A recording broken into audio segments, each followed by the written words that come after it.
इस फिल्म की कहानी 3 ऐसी नन्स के ऊपर आधारित है जो अपने अंदर की आग मिटाने के लिए एक गूंगे बहरे आदमी के साथ दिन रात बस घपाघप करती रहती हैं। अब क्या वो अपने अंदर की खुजली मिटा पाती है, ये हम आज की इस एक्सप्लेनेशन में देखने वाले हैं। आज मैं जिस फिल्म को एक्सप्लेन करने वाली हूँ उसका नाम है द लिटिल आर्स। ये फिल्म 2017 में रिलीज हुई थी। मूवी के शुरुआत में हम सिस्टर फर्नांडिस को देखते हैं जो अपने गधी को लेकर चर्च की तरफ जा रही होती है। चर्च पहुँचते उसके सामने सिस्टर जेनिफर आती है और वो उससे पूछती कि तुम पूरी रात कहाँ पर थी। इस पे सिस्टर फर्नांडिस उसे बोलती है कि वो इस गधी को पकड़ने गई थी जो रात को चर्च से भाग गई थी। इस पे जेनिफर उसे पूछती है कि रोज रात को ये गधी भाग कैसे जाती है। अब वो दोनों आपस में बात कर ही रहे होते हैं, तभी वहाँ एक माली लोको आता है और उन्हें गुड मॉर्निंग बोलता है, पर वो दोनों सिस्टर लोको को गंदी गंदी गाली देकर वहाँ से भगा देती है। इसके बाद हम सिस्टर अलेक्जेंड्रा को देखते हैं जो चुपचाप अपने रूम में बैठी होती है। दरअसल सिस्टर अलेक्जेंड्रा का अब इस चर्च में बिल्कुल भी मन नहीं लगता था और वो अब शादी करके एक नॉर्मल लाइफ जीना चाहती थी। अगले दिन अलेक्जेंड्रा के पापा उससे मिलने आते हैं। वो उसे बताते हैं कि उसके लिए कोई भी लड़का मिल नहीं रहा क्योंकि लड़के वाले बहुत ज्यादा दहेज मांग रहे हैं। इस पे अलेक्जेंड्रा उन्हें बोलती है कि अगर वो चर्च में डोनेशन देना कुछ कम कर दे तो दहेज के पैसों का इंतजाम हो सकता है, पर उसके पापा इसके लिए उसे मना कर देते हैं। फिर अगले दिन तीनों सिस्टर बुने हुए कपड़े को कहीं लेकर जा रही थी, तभी वहाँ उन्हें वही हरामी माली लूको दिखाई देता है जो उन्हें अपने हवस भरी नजरों से घूरने लगता है। वो तीनों सिस्टर्स भी लूको को ऐसा करते हुए देख लेती है और फिर वो उसे माँ बहन की गंदी गंदी गालियाँ देकर वहीं पर ही पीटना शुरू कर देती है। दूसरी तरफ हम फादर टोमासो को देखते हैं जो सिस्टर्स के बुने हुए कपड़ों को मार्केट में बेचने जा रहा होता है। तभी रास्ते में उसकी मुलाकात लुर्को से होती है जो उसे बताता है कि अब वो इस चर्च में काम नहीं करेगा क्योंकि उन तीनों सिस्टर्स ने उसे बहुत मारा और उसे गंदी गंदी गालियाँ भी दी।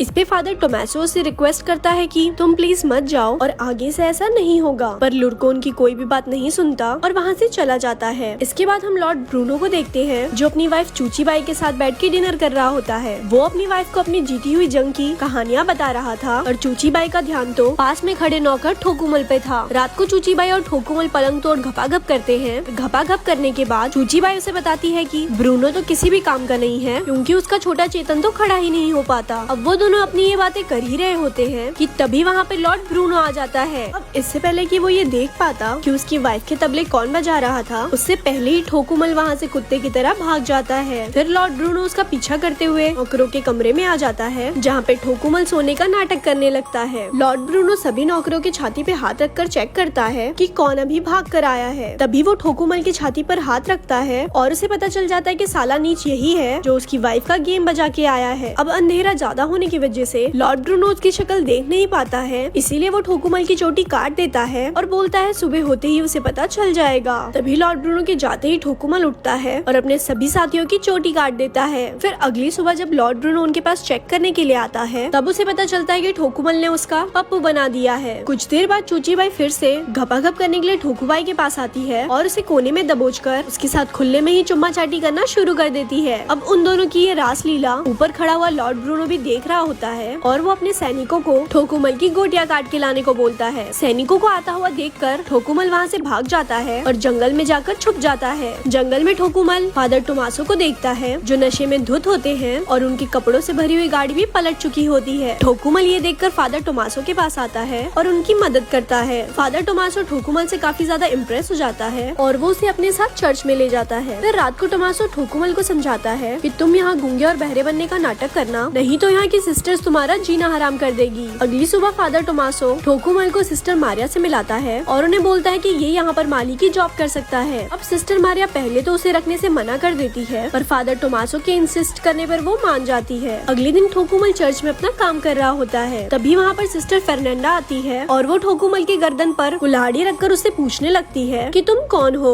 और तभी वहाँ पर सिस्टर मारिया आ जाती है और उसे बताती है कि ये हमारा नया माली है और ये गूंगा और बहरा है। फिर रात को फर्नांडा की एक दोस्त मार्था उससे मिलने आती है और फिर वो दोनों अलेक्जेंड्रा के कमरे में जाकर शराब पीने लगते हैं। फिर थोड़ी देर बाद जेनिफर भी वहाँ पर आ जाती है और फिर वो सभी मिलकर एक साथ घपाघप करते हैं। अगले दिन ठोकुमल जमीन की खुदाई कर रहा होता है और तभी वहाँ सिस्टर अलेक्जेंड्रा आ जाती है। फिर थोड़ी देर तक ठोकुमल से बातें करने के बाद अलेक्जेंड्रा के मन में भी हवस की आग भड़कने लगती है और वो वहीं पर ही ठोकुमल के साथ पेलन कार्यक्रम शुरू कर देती है। वो दोनों घपाघप का आनंद ले ही रहे होते हैं कि तभी चर्च की घंटी बज जाती है और अलेक्जेंड्रा वहाँ से चली जाती है। इसके बाद हम सिस्टर जेनिफर को देखते हैं जो सिस्टर फर्नांडा को अपनी दोस्त मार्था के साथ जंगल में जाते हुए देखती है। वो छुपकर उन दोनों का पीछा करती है और देखती है कि फर्नांडा और मार्था मिलकर बेलाडोना बना रही होती है। दोस्तों बेलाडोना एक पत्ता होता है जिसको को लगा कि औरतें मर्दों को अपनी तरफ अट्रैक्ट करती है। बेलाडोना लगाने के बाद वो दोनों ठोकुमल के कमरे में जाते हैं जहाँ पर वो सो रहा होता है। तभी वो दोनों भूखे नंगे भेड़िए की तरह ठोकुमल पर टूट पड़ती है और उसके साथ दबा दबा कर घपाघप करना शुरू कर देती है। फिर अगले दिन भूसड़ पप्पू नाम का एक आदमी चर्च में आता है और टोमासो और मारिया उसे चर्च घुमाने के लिए अपने साथ लेके जाते हैं। दूसरी तरफ ठोकुमल चुपके से अलेक्जेंड्रा के कमरे में आ जाता है और फिर वो दोनों वहाँ पर धुआंधार घपाघप करते हैं। अब वो दोनों अपना कार्यक्रम कर ही रहे होते हैं पर तभी वहाँ पर एक बूढ़ी नन आ जाती है जिसको देखकर ठोकुमल चिल्लाने लगता है। वहाँ अलेक्जेंड्रा भी ठोकुमल की आवाज सुन लेती है पर वो उसको इग्नोर करके उस बूढ़ी नन के पास जाकर बैठ जाती है। वहीं ठोकुमल भी उसके पलंग के नीचे जाकर छुप जाता है। फिर थोड़ी देर बाद ठोकुमल वहाँ से भागने ही वाला होता है कि तभी वहाँ पर सिस्टर मारिया और भूसड़ पप्पू आ जाते हैं जिसको देखकर ठोकुमल फिर से पलंग के नीचे घुस जाता है और फिर उनके जाते ही वहाँ से भाग जाता है। अगले दिन अलेक्जेंड्रा ठोकुमल के कमरे में आती है और उससे पूछती है कि तुमने मुझसे झूठ क्यों बोला कि तुम गूंगे बहरे हो। अब ठोकुमल उसे सच बता ही रहा होता है कि तभी वहाँ पर जनवरा आ जाती है और उसको देखकर अलेक्जेंड्रा एक कोने में जाकर छुप जाती है। फिर जनवरा कमरे के अंदर आती है और वो ठोकुमल के ऊपर चढ़कर उसके साथ पेलन कार्यक्रम करना शुरू कर देती है और तभी उसे फर्नांडा की आवाज सुनाई देती है और फिर वो भी भागकर जाकर उसी कोने में छुप जाती है जहाँ पर अलेक्जेंड्रा बैठी हुई थी और वो दोनों ही एक दूसरे को देखकर चौंक जाते हैं। फिर कमरे के अंदर फर्नांडा आती है और वो ठोकुमल को किडनैप कर अपने साथ जंगल में ले जाती है। तभी अलेक्जेंड्रा और जनवरा भी उनका पीछा करने लगती है और वो देखती है कि जंगल के बीचों बीच चुड़ैलों का नंगा नाच चल रहा है और ठोकुमल को उसने पास में ही बांधा हुआ है। अब ये देखकर अलेक्जेंड्रा और जनवरा समझ जाती है कि ये सभी औरतें ठोकुमल की बलि देने वाली है। फिर फर्नांडा जैसे ही ठोकुमल को मारने वाली होती है तभी वहाँ पर जनवरा आ जाती है और उसे ऐसे करने से रोक लेती है। फिर ठोकुमल उन्हें अपनी सच्चाई बता देता है कि वो गूंगा बहरा नहीं है। इसके बाद जनवरा भागते हुए चर्च जाती है और चिल्ला चिल्ला कर सबको बाहर बुला लेती है। उसकी आवाज सुनकर बिशप भी वहाँ पर आ जाते हैं और जनवरा उनको बताती है कि फर्नांडा एक डायन है। फिर बिशप सिस्टर मारिया को बुलाने के लिए उनके पास जाते हैं पर तभी वो देखते हैं कि मारिया के रूम से फादर टोमासो भी बाहर निकल रहे हैं। अब ये देखकर सभी लोग चौंक जाते हैं कि मारिया टोमासो के साथ खपाखप कर रही थी। फिर अगले दिन बिशप सबको सजा सुनाता है और वो फादर टोमासो को दूसरे चर्च में ट्रांसफर करा देता है जहाँ पे सिर्फ मर्द ही रहते हैं। इसके बाद वो ठोकुमल को वापस लॉर्ड ब्रूनो के पास भेज देता है जहाँ पे लॉर्ड ब्रूनो उसे काल कोठरी में बंद कर देता है। वहीं बाकी तीनों सिस्टर्स को उनकी गलतियों की माफी मिल जाती है पर उनको ठोकुमल की बहुत ज्यादा चिंता हो रही थी। दूसरी तरफ ठोकुमल काल कोठरी में बंद होता है और तभी वहाँ पर लॉर्ड ब्रूनो आता है और उसे बताता है कि आने वाले कुछ दिनों में उस पे कई तरह के टॉर्चर किए जाएंगे। फिर थोड़ी देर बाद हम देखते हैं कि वहाँ पर एक कछुआ आता है जिसकी पीठ पर एक मोमबत्ती जल रही होती है। दरअसल उस कछुए को उन सिस्टर्स ने भेजा होता है ताकि वो उससे सैनिकों का ध्यान भटका सके। फिर जैसे ही वो चूतिए सैनिक कछुए के पीछे जाने लगते हैं तभी वो सिस्टर वहाँ आकर ठोकुमल को नन वाले कपड़े पहनाती है और उसे वहाँ से ले जाती है। वो सिस्टर ठोकुमल की जगह एक पुतला रख देती है जिससे सैनिकों को लगे कि ठोकुमल अभी भी वहीं पर ही है। अब वो तीनों सिस्टर्स और ठोकुमल आजाद हो जाते हैं और दूसरी तरफ फादर टोमासो और सिस्टर मारिया भी एक हो जाते हैं और इसी के साथ ही ये फिल्म यहीं पर खत्म हो जाती है। ऐसे ही और स्टोरी सुनने के लिए हमारे पेज को लाइक करें। धन्यवाद।